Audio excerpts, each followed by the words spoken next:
Hey everyone, how's it going? Today we're going to be taking a look at three helpful hints that I think have kind of really, I've basically based my gameplay around. I think it's made a lot of things easier for me, and hopefully they're going to be helpful to you. So the first thing that I wanted to start off with is going to be the importance of lower tier materials. So I think it's really important when you're walking around just in any open area. I mean, as you're getting these extra bag slots, as you're able to make these larger bags, you can have 700, 800, 900 weight at the same time. I mean, that's just as good as the town storage, you know? So it's really important to actually gather those low tier materials, because if you've been doing any crafting, it's really obvious to see that you're always going to need these materials. For example, if we look at the furnace here, so we have charcoal.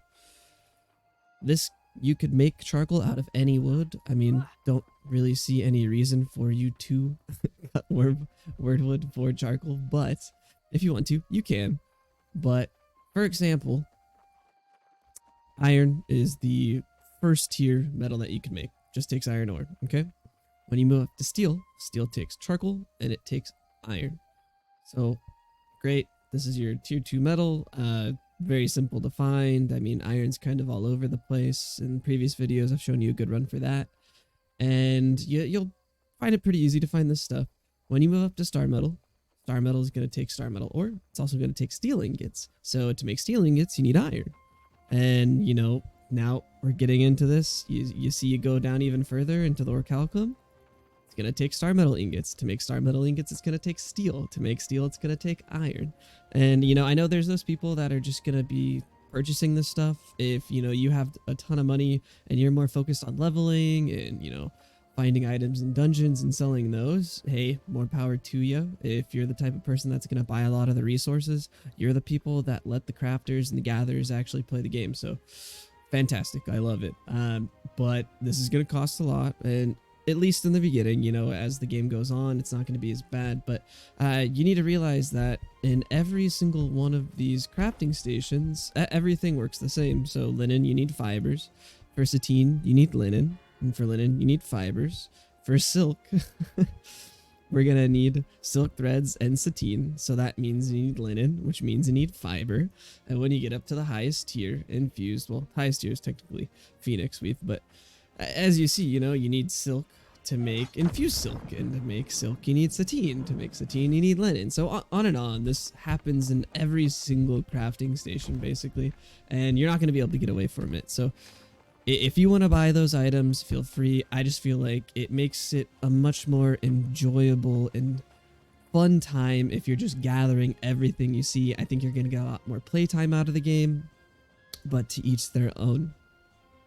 The second thing that I want to talk about is two things that you can do in town that you might not be really checking all the time. So every time you come into town, if the faction that you are part of actually controls the town, you'll be able to find these little nodes basically where you can get a specific resource. Sometimes it's honey, sometimes they have like a wood cart and you can get different wood there, sometimes there's a stone cart and you can get stone there. It also gives you generally crafting regions that you use to make the things like sand flux, for example, the refining materials.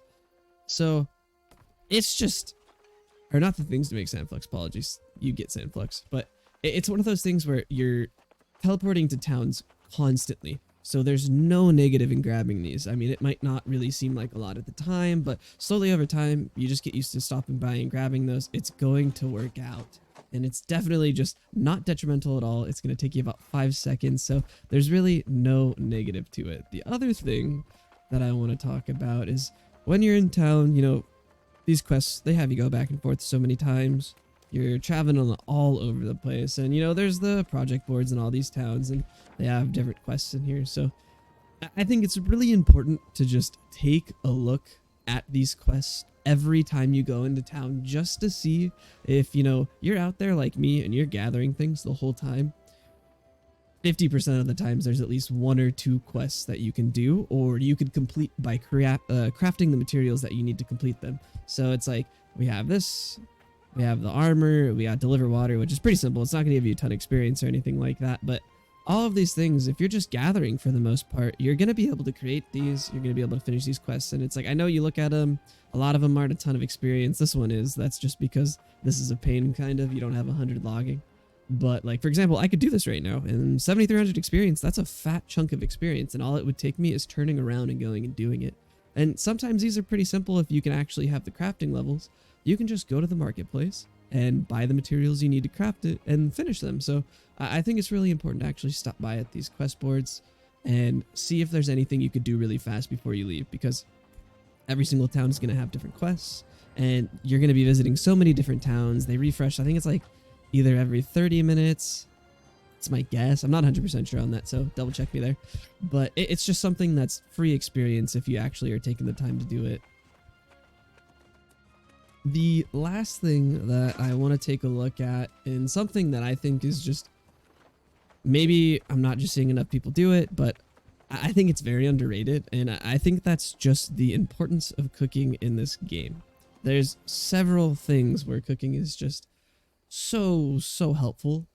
One of the things I ran into when I was doing the first dungeon, Amrine, 2 of our members got killed. It was just a healer, a DPS, and a tank.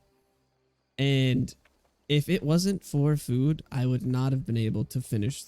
We would have been wiped. We would have had to go again. And the reason that is because you can eat food as much as you want, and it's going to proc this recovering buff.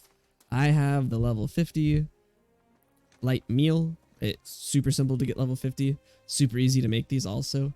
And it's going to heal you for 100 health per second for 20 seconds as long as you do not get hit. And, you know, that might seem really hard, but I would do a health pot. You know, that's going to proc every single other potion on your bar. So maybe you start with like a regen potion or something like that before you start the fight. And then as you go into it, you use your health potions as needed. But I would pop a health pot and I would take a bite of food, and it's just more health. And there's no cooldown on it. So obviously you need to have time where you can actually click your hotkey and eat the food. But for the most part, this was the reason why I was able to complete the dungeon. I mean, I kited the boss with just our healer getting attacked by the 4 mobs, which was hilarious. And it was purely based on the fact that food didn't have a cooldown on it. The other thing that I think maybe isn't super well known, or maybe you're just not paying attention because cooking doesn't seem very important, is there's all of these foods that are going to buff your skills. So at every single stat, you can get food to specifically buff one, or you can get them to buff multiple. For the most part, you really only need like 55 to get this. There's a few that are going to be higher levels, but it's not really going to be that detrimental. And there's also, you know, the only other thing you really need a high level for is dye, and then these last hearty meals. Not really that big of a deal. But the other thing I want you to take a look at is these trade skill foods. So these all pretty simple to make. You just have to stop by a farm. There's farms all over in the game. And if you look at this one, this herb crusted broccoli sounds fantastic, right? Just put it in the air fryer because we had those back then, and you're good to go.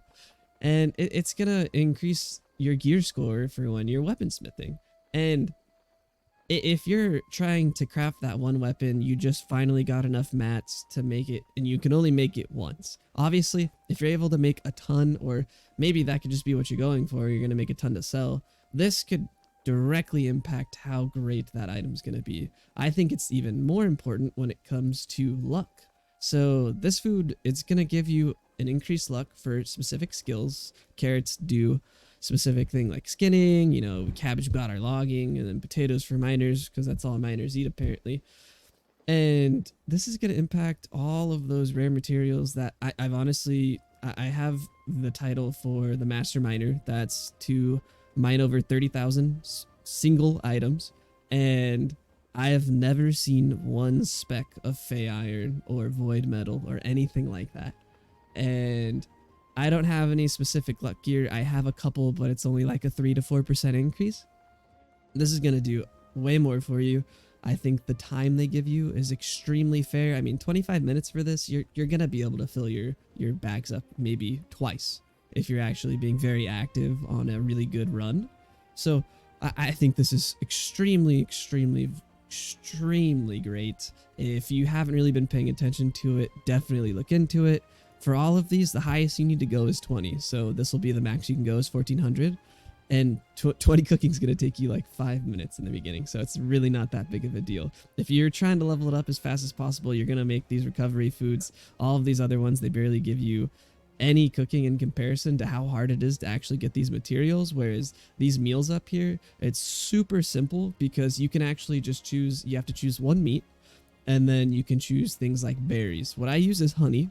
If you found honey tree nodes, they generally come in 3s, which almost every resource node does. And you're going to be able to get like 150 honey per 3 nodes. So that is so simple to stack.